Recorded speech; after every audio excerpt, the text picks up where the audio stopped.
साथ हैं वैदिक संस्कृति के अध्येता डॉक्टर अरुण कुमार जायसवाल जी। नमस्कार। नमस्कार। श्रीमद् भगवद गीता के 6ठे अध्याय का 12वां श्लोक, तत्र एकाग्रं मनः कृत्वा यत् चित्तेन्द्रियक्रियः उपविश्यासने युञ्ज्याद् योगमात्मविशुद्धये। उस आसन पर बैठकर चित्त और इंद्रियों की क्रियाओं को वश में रखते हुए मन को एकाग्र करके अंतःकरण की शुद्धि के लिए योग का अभ्यास करें। तन के मरने से क्या होता है और मन के मरने से क्या होता है? हमें क्यों मन की मृत्यु का आजन्म प्रयास करते रहना चाहिए? हम भी ये जानना चाहते हैं कि राजयोग की साधना कहाँ से शुरू होती है। आसन महत्वपूर्ण है, इसलिए कि शरीर पर ध्यान न जाए। शरीर की क्रियाएं, शरीर की हलचलें मन को प्रभावित न करें, इसलिए राजयोग में भांति भांति के आसनों का जिक्र नहीं है। स्थिर सुख आसनम, शांत होकर सुखासन में बैठें। राजयोग में आसन महत्वपूर्ण नहीं है, महत्वपूर्ण है मन। तन कई बार मरता है फिर पैदा हो जाता है। राजयोग कहता है जब तक मन नहीं मरता तब तक जीवन बार बार मिलता रहेगा। तो चित्त और इंद्रियों को वश में करके, इसका मतलब चेतना को वहाँ से विड्रॉ करके वापस करके यानी प्रत्याहार करके राजयोग शुरू करना चाहिए। राजयोग प्राणायाम से शुरू नहीं होता, वह प्रत्याहार से शुरू होता है। जो जितना प्रत्याहार में प्रवेश कर सका वह उतना राजयोग में प्रवेश कर सकेगा। प्रत्याहार का मतलब मन का मुड़ना, संसार से हटकर अंतर्मुखी होना, बहिर्मुखी से हटकर अंतर्मुखी होना। सच कहे यम नियम आसन प्राणायाम ये 4 चीज़ें बनाती है भूमिका। यह है बहिरंग योग। राजयोग का प्रवेश द्वार प्रत्याहार है, यहाँ से अंतरंग योग प्रारंभ होता है। मतलब आप कितनी आसानी से संसार से अपने आप को अलग कर सकते हैं। जो अलग कर सका आसन पर बैठकर चित्त और इंद्रियों को, वही आत्मशुद्धि के लिए योग कर सकेगा, योगाभ्यास कर सकेगा। जो प्रत्याहार साध सका, जो चित्त और इंद्रियों को मन से विलग कर सका, चेतना को विलग कर सका, वही कर सकता है प्रत्याहार का अभ्यास। प्रत्याहार सभी के लिए संभव नहीं है। विवेक और वैराग्य जिसमें प्रगाढ़ हो जाते हैं, जिसमें प्रखर हो जाते हैं, वही कर सकते हैं प्रत्याहार का अभ्यास। अगर आपने ज़बरदस्ती संसार छोड़ दिया है, उसके लिए यह संभव नहीं है। तो भगवत गीता के 2-3 अध्याय में भगवान ने कहा है, जो इंद्रियों से तो विषय नहीं भोगता किंतु मन से करता रहता है विषयों का स्मरण, वह दंभी और मिथ्याचारी है, योगी नहीं है। उसका कुछ नहीं होगा, बल्कि वह विकलता से छटपटाता रहेगा। उसके अंदर शांति नहीं होगी, एक बेचैनी और परेशानी होगी, क्योंकि उसका मन, उसका दिल तो भागता रहता है। तो बड़ी दिक्कतें होंगी। इसलिए भगवान कहते हैं आसन ठीक ठाक हो जाए, अच्छा हो जाए। मज़े की बात है कि भगवान ने आसन की क्रिया बताई, फिर सीधे प्रत्याहार की क्रिया बताई, प्राणायाम की क्रिया नहीं बताई। प्राणायाम का महत्व राजयोग के लिए नहीं है। मतलब प्राणायाम आत्मज्ञान के लिए बहुत महत्वपूर्ण नहीं है, थोड़ा बहुत है। राजयोग की साधना शुरू होती है मन से। प्रत्याहार, धारणा, ध्यान, बस वही मूल है। ये 4 चीज़ जो है यम नियम आसन प्राणायाम, उसका महत्व उतना ज़्यादा नहीं है जितना महत्व है प्रत्याहार, धारणा और ध्यान का।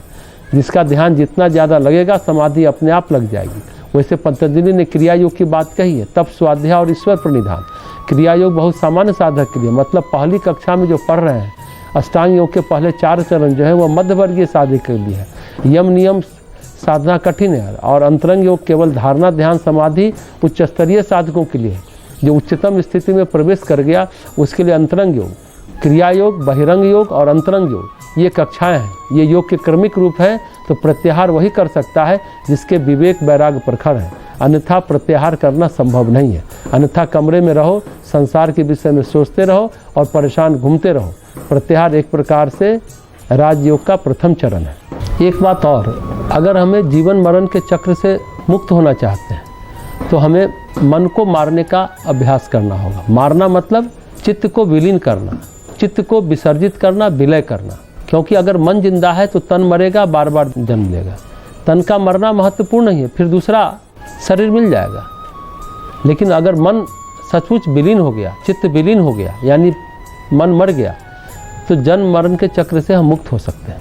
श्रीमद् भगवद गीता के 6ठे अध्याय का 13वां श्लोक, समं काय शिरो ग्रीवं धारयन् चलं स्थिरः संप्रेक्ष्य नासिकाग्रं स्वं दिशश्चानवलोकयन्। काया, सिर और गले को समान एवं अचल धारण करके और स्थिर होकर अपनी नासिका के अग्रभाग पर दृष्टि जमाकर अन्य दिशाओं को न देखता हुआ। सामान्य मानव तो संसार को एवं संसार की संपदाओं को ही अपनी उपलब्धि मानता है तो उसके मन को कैसे मोड़ा जा सकता है? हमारा भी एक प्रश्न है कि हठ योगी और राजयोगी में क्या अंतर है? इस श्लोक में आसन की बात कही गई है। कैसे बैठे? शरीर को सीधा करके, स्थिर करके, अपनी नासिका के अग्रभाग को देखता और इधर उधर दृष्टि न रखते हुए आसन ऐसा होना चाहिए जिससे मन परमात्मा में स्थिर हो सके।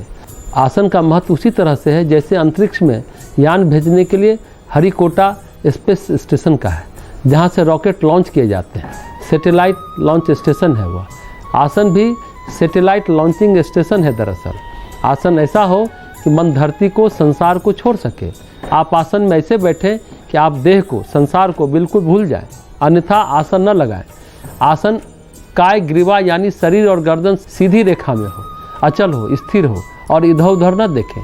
नासिका के अग्रभाग में भी दो दृष्टियाँ हैं। कोई कहता है भावों के बीच, यानी यहाँ से नासिका शुरू होती है, यानी जहाँ से नासिका शुरू होती है भ्रिकुटी मध्य। और कोई कहता है कि नहीं, अगर नासिका का अग्रभाग भ्रिकुटी मध्य होगा तो प्रयत्न शैथिल्य नहीं होगा, आंखें ऊपर चढ़ी हुई होंगी और एक खिंचाव तनाव बना रहेगा।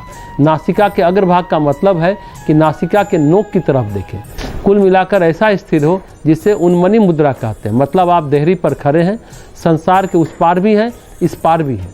थोड़ी दृष्टि खुली है, नासिका के अग्रभाग को देख रहे हैं, थोड़ा सा संसार दिख रहा है, ज़्यादा नहीं दिख रहा है।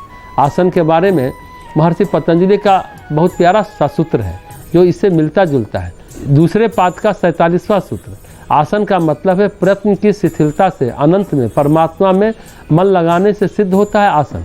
भगवान कहते हैं काया, सिर और गले को सीधा कर, स्थिर होकर, नासिका के अग्रभाग में दृष्टि जमाकर, अन्य दिशाओं को न देखता हुआ।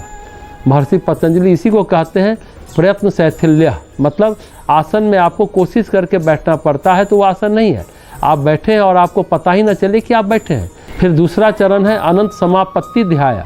समापत्ति जो है परमात्मा में मन को लगाने से, यानी परमात्मा में मन को लगाना है, शरीर से मन को हटाना है। शरीर में कुछ भी होता रहे, आप शरीर को साध नहीं सकते। हठयोगी शरीर साधता है, लेकिन राजयोगी कहता है कि शरीर को साधा नहीं जा सकता।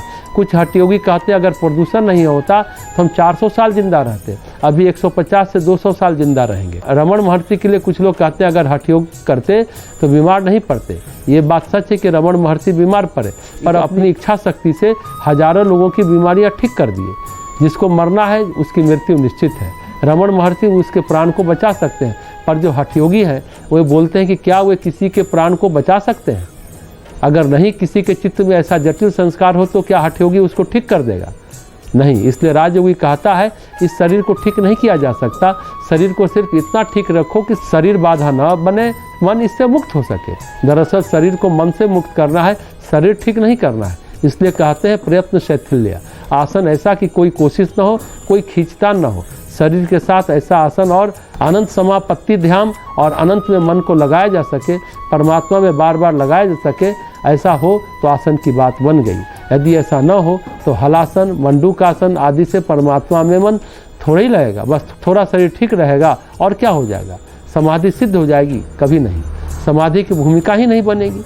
समाधि की भूमिका तब बनती है जब चित्त निर्भर हो जाता है। तो भगवान कहते हैं किसी दिशा में मन न जाए, ऐसा मन स्थिर हो जाए। आसन का मतलब है जैसे दही जमाते हैं। जमाता कौन है? दही पर दही जिससे कोड़े में, बर्तन में रहता है, अगर उसे हिलाते डुलाते रहे तो क्या दही जम जाएगा? नहीं। यदि सकोरा ही सकोरा यानी बर्तन ही बर्तन रहे तो क्या दही जम जाएगा? नहीं। उसमें दूध होना चाहिए। तो आसन का मतलब है कि ऐसा सकोरा, ऐसा बर्तन जिसमें मन जम जाए दही की तरह। लेटे लेटे, खड़े खड़े मन को स्थिर कर लो, काम करते मन को स्थिर कर लो। मूल बात है दही जमाना। सकोरा बर्तन मूल नहीं है। दही जम गया, सकोरा बर्तन फोड़ डालो। बर्तन का फिर क्या मतलब है? फोड़ फाड़ कर फेंक दो। शरीर को भी त्याग सकते हो। यह है आसन।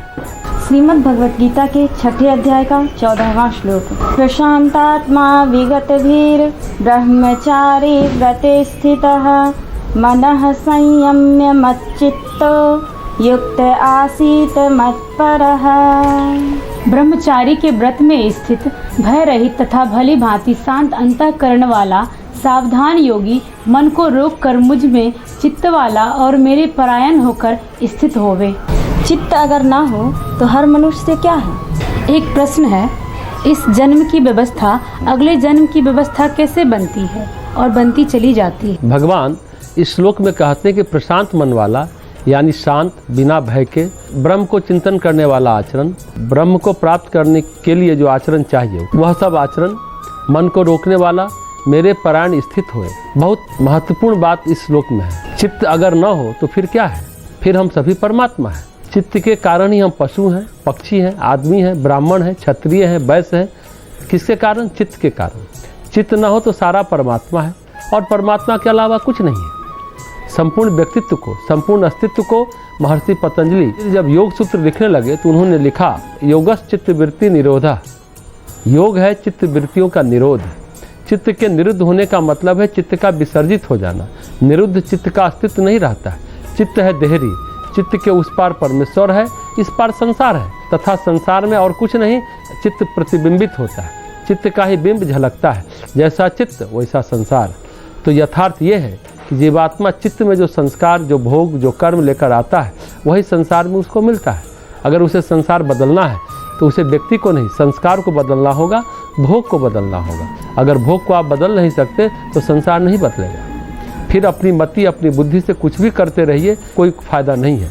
ये महत्वपूर्ण बात है। तो भगवान कहते हैं ऐसा क्यों न करो कि चित्त में धारण कर लो मुझे। चित्त में मुझे धारण कर लोगे तो जैसे जैसे चित्त तदाकार होता जाएगा वैसे वैसे वह संस्कार शून्य होता जाएगा और वैसे वैसे होता जाएगा संसार शून्य।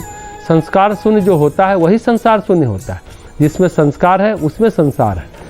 अगर चित्त परमात्मा में स्थिर हो जाए या परमात्मा चित्त में स्थित हो जाए तो बात बदल जाएगी। जैसे जैसे परमात्मा चित्त में स्थिर होगा वैसे वैसे चित्त से संस्कार और संसार दोनों विसर्जित हो जाएंगे। जैसे हाथ से बर्फ रखें, जैसे जैसे बर्फ अपना प्रभाव छोड़ता जाएगा वैसे वैसे हाथ ठंडा होता जाएगा। और रखे ही हो, हाथ बर्फ के नीचे दबा हो तो बर्फ तो हाथ ही बन जाएगा। हाथ फिर मांस नहीं रहेगा, फिर बर्फ ही बर्फ रहेगी। उसी तरह चित्त में परमात्मा स्थिर हो जाए, चित्त में परमात्मा धारण हो जाए, चित्त में परमात्मा की धारणा हो जाए तो संस्कार और संसार दोनों ही विसर्जित हो जाएंगे। क्योंकि जब तक संस्कार है तब तक संसार है। जिसका संस्कार होता है उसके जन्म को कोई रोक नहीं सकता। एक संस्कार जन्म देने में सक्षम है, एक संस्कार भोग देने में सक्षम है। जिसका जितना संस्कार उसका उतना संसार, जितने संस्कार उतने जन्म। तो भगवान कहते हैं कि जैसे जैसे चित्त विसर्जित कर मन में परमेश्वर को दृढ़ करते जाओगे वैसे वैसे क्या होगा? प्रशांत आत्मा, मन शांत होता जाएगा, भय रहित होता जाएगा। क्योंकि आप जानते हैं कि जो भय के कारण है वह ज़्यादा दिन रहने लायक नहीं है, क्योंकि भय के कारण ही समाप्त हो जाएंगे। क्योंकि ब्रह्मचारी व्रते स्थिता, व्रत में स्थिर होने से फिर मन का संयम अपने आप बन जाएगा।